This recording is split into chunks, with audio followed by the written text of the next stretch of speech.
子猫。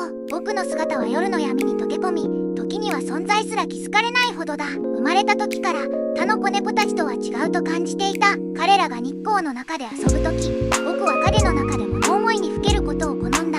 僕の夢は他の猫たちには理解されなかった。なぜそんな遠くまで行きたいのかと老いた猫は尋ねた。ここには食べ物も安全な寝床もあると。しかし僕の心は常に地平線の彼方を見つめていた。ある夜、満月の光に導かれるように僕は森へと足を踏み入れた。暗闇の中でも僕の瞳は燃えるように輝いていた。森の奥で出会ったのは年老いたフクロウだった。枝の上から僕を見下ろし、何を探しているのかと尋ねた。わからないと僕は答えた。でも見つけたらわかるはずだ。フクロウは羽を広げ、夢を追いかけるのは危険だ。多くの者が道に迷い、二度と戻れなくなると警告した。しかし僕は進み続けた。川を渡り、岩山を登り、荒野を横切った。時に空腹で、時に恐怖で震えながらも内なる声に従い続けた。旅の途中、多くの動物たちと出会った。巣作りに忙しいリス、蜜を集めるミツバチ、獲物を追うキツネ。彼らはそれぞれの現実の中で生きていた。彼らにとっての夢とは、より大きな住処、より多くの蜜、より良い狩り場だった。僕はそれらの夢を尊重したが、自分の心の奥底には別の何かがあると感じていた。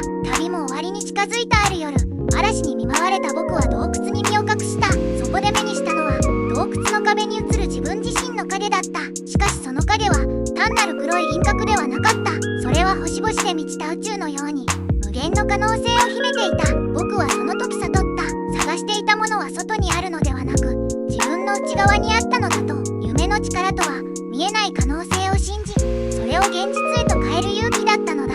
帰路に着く僕の足取りは軽やかだった。同じ森、同じ川、同じ荒野を通りながらも全てが新しく見えた。生まれた場所に戻った僕はもはや以前と同じではなかった。僕の黒い毛並みは星明かりのようにかすかに輝き、僕の目には知恵が宿っていた。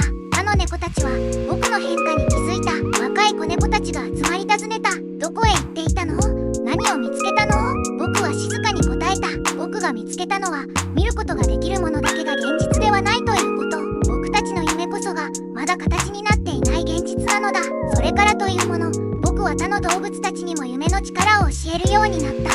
全ての生き物には自分だけの星空があることを、そしてその星々を信じる勇気さえあれば不可能など存在しないことを。真の夢の力とは目に見えない可能性を信じ、それに向かって歩み続ける勇気なのだ。僕が知ったのは闇の中にこそ最も明るい光が生まれるという